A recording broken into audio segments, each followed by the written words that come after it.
Hi, gang. Bob Bobing with you to turn the pages of The Mystery Project. Our series is Peggy Delaney by James W. Nichols. Any big city newspaper columnist tries to believe they have a handle on their life, on their city, and on their feelings. But this time, Peggy finds fear sitting next to her, and in her efforts to battle it, discovers, graphically, that other people live with it to the end of their lives. Episode 4 of Peggy Delaney, My Brother's Keeper, starring Kyra Harper in the title role. Hello there. You've reached Peggy Delaney, Toronto Tribune. If you have something confidential you want to pass on, just leave your name and number. Walls have ears. I'll get back to you.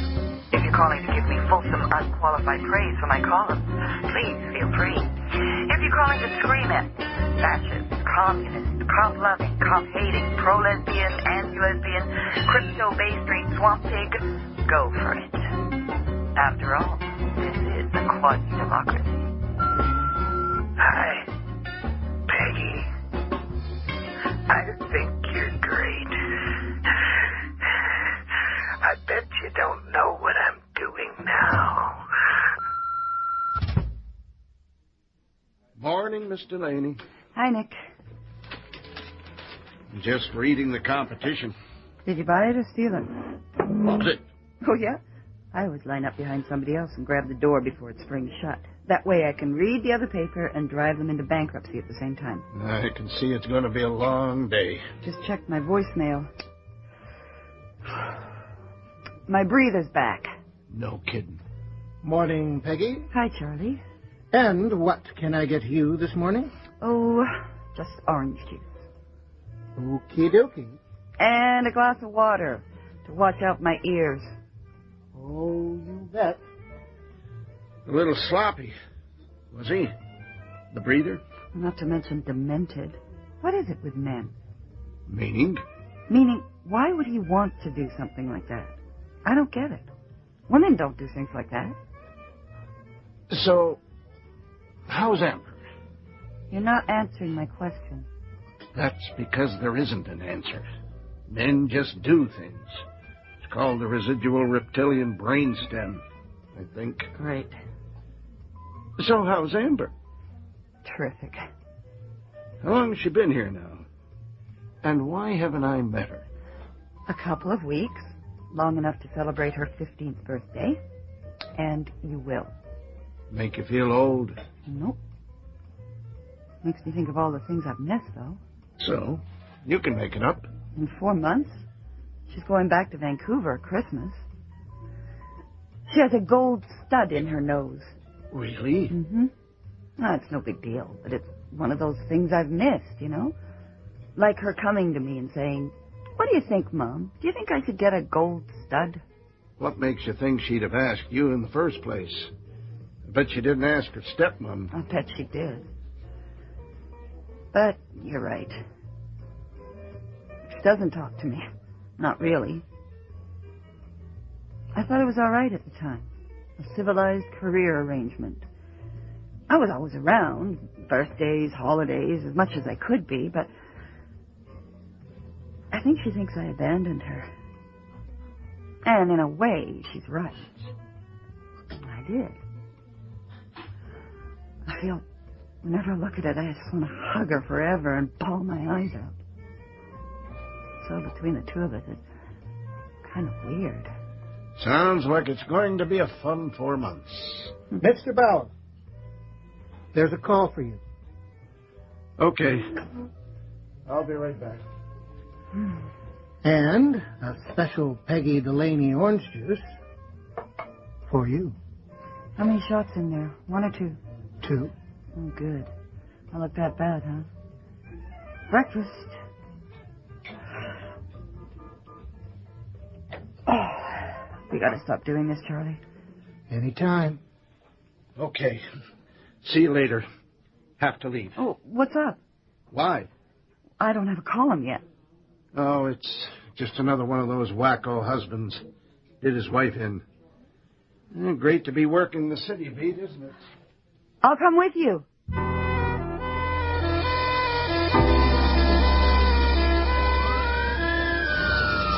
Never could understand why they use the siren when the person's dead. What's the rush? Where are the kids? A sister-in-law's place. A neighbor told me she saw the two of them go screaming up the street. Uh-huh. A 7-year-old boy, 4-year-old girl. There's blood all over. Uh-huh. Look, there's no column here for you, is there? Why don't you... I'm all right. I'm a newspaper reporter, for God's sakes. I've seen worse. What was that cop telling you? Same old things. The husband, one Ted Appleby, wasn't supposed to be anywhere near her. She had a court order. He'd assaulted her pretty badly a year ago. So he drags her out of the house. The two kids chasing him. Slits her throat right here on the front lawn. And waits for the cops. Look, I think I'm going back to the office.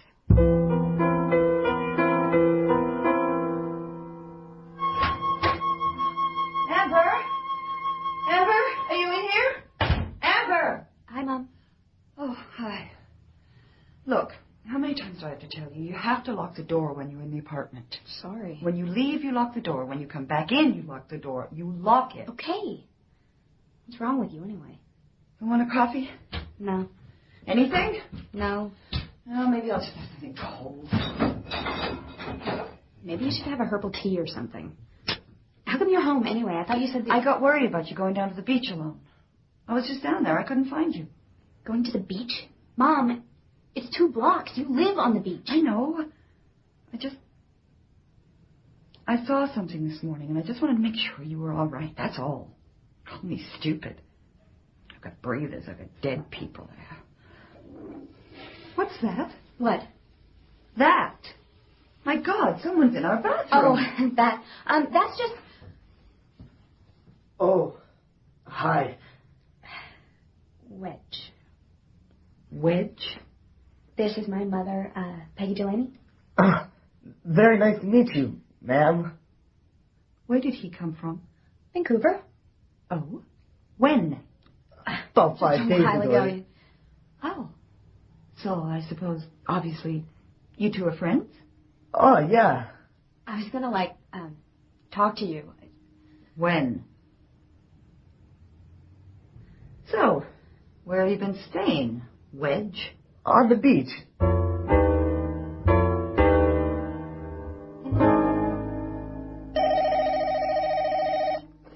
Cinderella Cleaning, your spill is our thrill.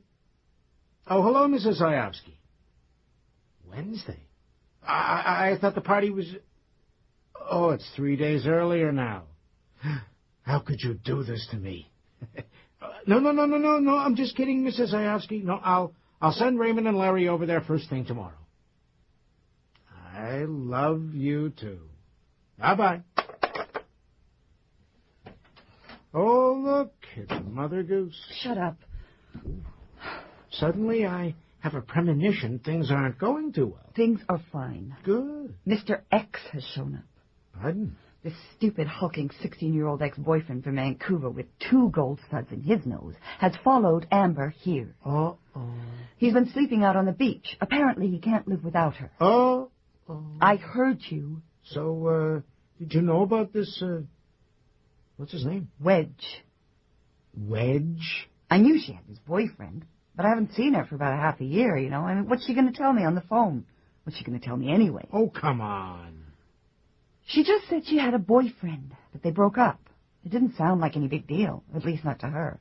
But apparently it's a big deal to him. He's been sleeping on the beach for 5 days. She's been feeding him. Oh. Maybe she figures, if she's nice to him, he'll go away. I drove him over to Covenant House. They'll give him a bed there, and maybe they can get him emergency welfare for a few days. But he says he can't live without her. He said that to me. And then his eyes went kind of hooded. Give him a job. Pardon? Give him a job. So he has some place to go. so I know where he is during the day, so I don't worry myself sick, okay? How do I know he isn't unbalanced? How do I know he's not one of these guys that, if he can't have Amber, then nobody will? You're being ridiculous. You don't know that. You don't know anything about him. He's probably just this big, goofy kid. I know. But look at me. I'm a basket case. My nerves are shot. If anything happened to her... Okay. I'll give him a job. This is just ordinary, everyday parent stuff, you know? You're just not used to it. Parents think about these improbable scenarios all the time. It goes with the territory. Uh-huh. Basket case, eh?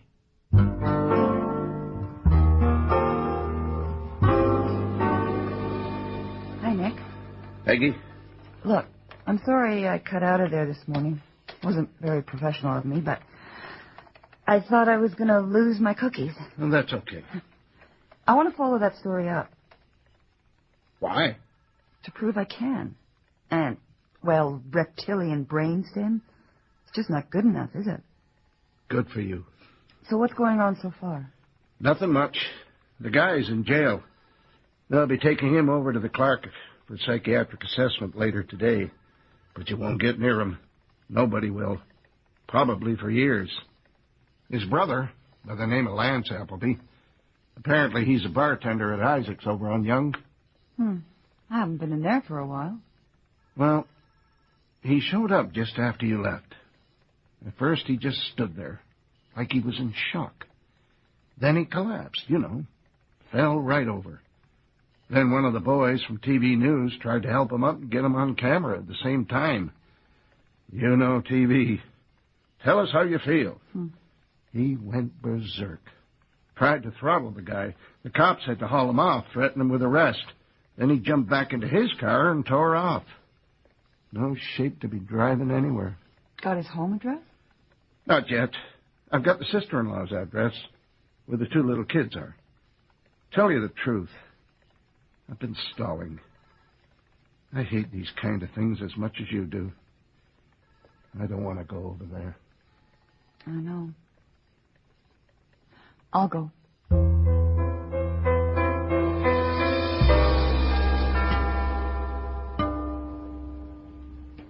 Hello. Michelle Appleby? I'm Peggy Delaney, a columnist for the Toronto Tribune. I know. I recognize you. Oh, I wonder if I could talk to you for just a moment. I'm not Michelle Appleby. I'm her next-door neighbor, but I don't think so. Well, she's been swamped by reporters all day. Who is it, Joe? It's Peggy Delaney, Michelle, you know, from the Toronto Trib. I know it's a terrible time, but if you'd be kind enough to just give me a couple of minutes. It is a terrible time. How are the kids? Traumatized. I've had a counselor with them most of the day. So, you write those columns? Uh-huh. And I'd just like to ask a couple of questions about their dad. I'll tell you something. They should bring back the death penalty. Give women some real protection. Put that in your column. The kids will hear. They're just in the other room, playing with my daughter. Joan's right, though. There's a war going on. Oh? Between who? Come on in, then. So, I understand she had a court order for him to stay away. Those things aren't worth the paper they're written on. That's what I mean. There's a war going on. How many murdered women would you say have had those kind of orders? Quite a few. So you knew there'd been a history of trouble between them? Of course. Even after I divorced my husband, I kept in touch with her. She was the sweet, naive type. Battered woman syndrome. She probably didn't start off like that. And you were married to? Lance, his brother. So I take her out and we talk.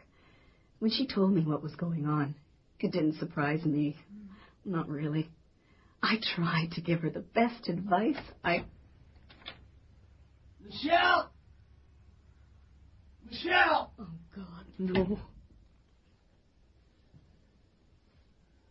Where are the kids? You can't come in here. Are the kids here, Michelle? I need to talk to them. Well, you're not going to. You're drunk. Get out. Who's this? Lance. Come on, Michelle. I've got to. I know they're here. I've got to tell them. It wasn't his fault. because it wasn't his fault. For Christ's sake, don't you think they've had enough for one day? Now get the hell out or I'll call the cops. Oh, Jesus. Jesus. If you have any feeling for those children, get out! Oh, God, I'm sorry. I'm so sorry. Go on. Go. Just do as she says. It just wasn't... It wasn't his fault. Then whose fault was it, Lance? God's? I'm going after him. You see what I mean? It's a war! Lance, wait up. Who are you? Promise not to knock my block off? Oh, okay, sorry. Bad choice of words. I can't. Shh, it's okay. You'll be okay. There's no way you should be driving, you know. Who the hell are you? Well, for openness, I'm sober enough to drive. That's my car there.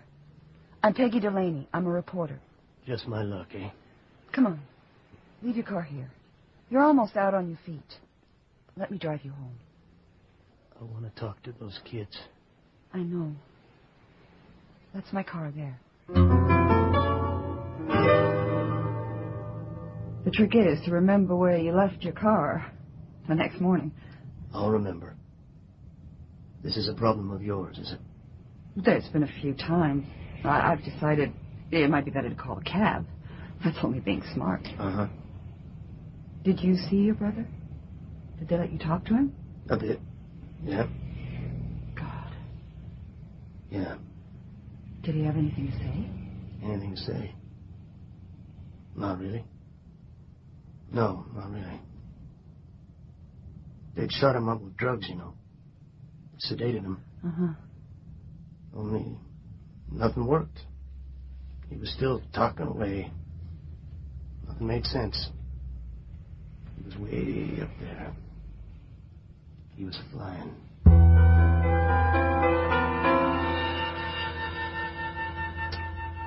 There you go.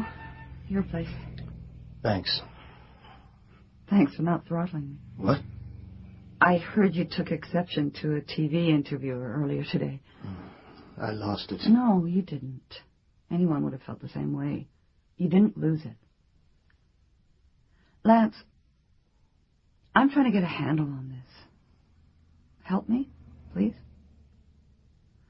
Do you have any idea what tipped your brother over? I mean, being angry, enraged, it's one thing, isn't it? But where he ended up, that's a whole different country. And it happens a lot. I'd say we report women murdered by estranged husbands, boyfriends, one every couple of months. Uh-huh. Do you have any idea at all what was going on in your brother's mind? No, I don't. Lance, you said it wasn't his fault. What did you mean? Look, I gotta get some sleep. Good night.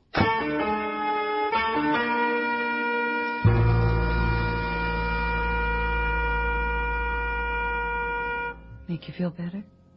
What? After selling newspapers on the back of his Mets for a few days, to come to the funeral. No. How about you? No. Lance isn't here. No, he isn't.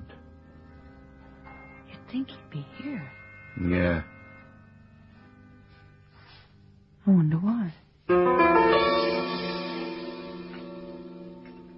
Hi there, bartender. Oh.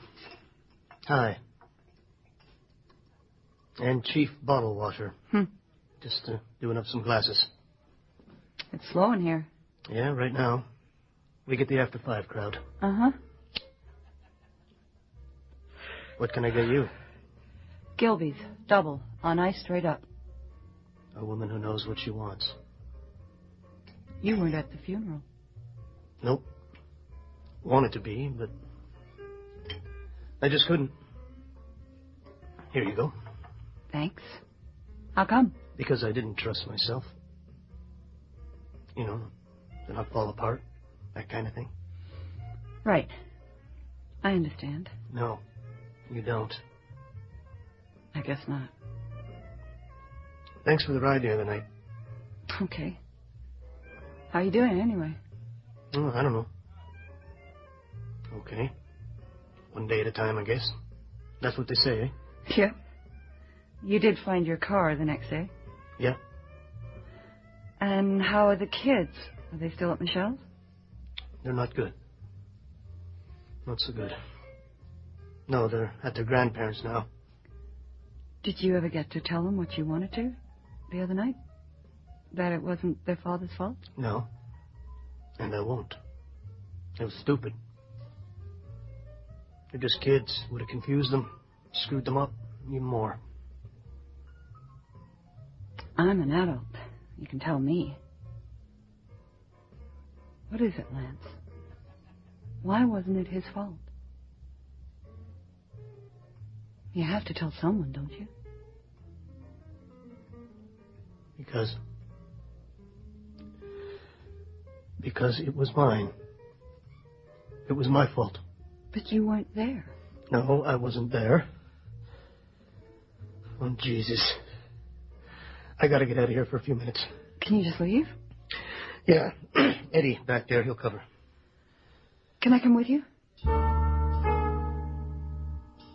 Yeah. I haven't sat in a park for a long time. I sit in the one near my place all the time. Do you? Want one? No. My brother, Teddy, he was the baby in our family. Always looked up to me for some reason. Mm-hmm. Well, I wasn't always a fill-in bartender.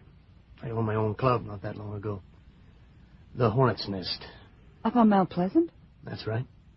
I think I've bent my elbow in there once or twice. That was my place. Opened in 86. Lost it in 94. Recession? Divorce. Oh. Michelle. You met her, right? She cleaned me out. How'd you manage that?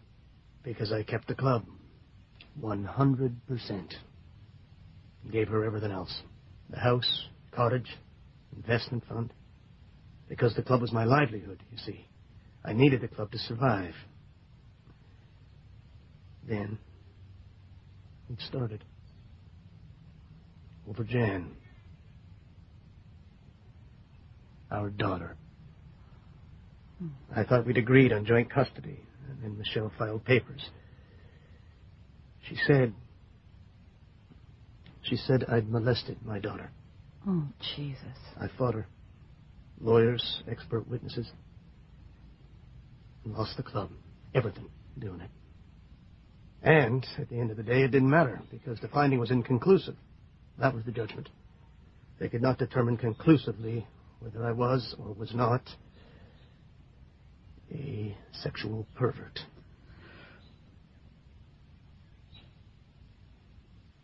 I never touched my daughter. I can only see her when there's a child care worker present. I'm afraid to hug her, touch her. And now, my own daughter won't look me in the eye. Lance, I'm sorry. Lance, I don't understand what this has to do with your brother. Because the injustice of it killed me. And I became poisonous. I knew Teddy had been pushing his wife around for years. Not a lot, but it didn't seem too serious. I didn't want to interfere. To tell you the truth, I didn't even want to know. I was over to his place. Over a year ago now. Her face was out to here. Eye closed. This was after Michelle had taken me to court for molestation. And Teddy told me. He said, I just needed to smarten her up. And I was so full of hurt and anger at anything in skirts. I said, I'm sure she deserved it, Teddy. And then a couple of nights ago. The night before he killed his wife. He came over to my place. He said he was afraid he was going to do something bad. He was going over there because he had been ordered by the court by this time to stay away. And he was going to do something bad. And I was on my way out to talk to this guy about a partnership in the club, so I just kind of brushed him off. I said, "Don't give her the satisfaction, buddy." And I left him there. I left him there.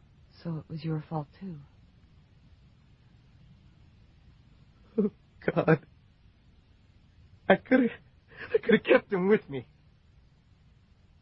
Talked to him. Done something. I was so full of my own wreckage. I turned away. For years, you know. For years. I let my sister-in-law down.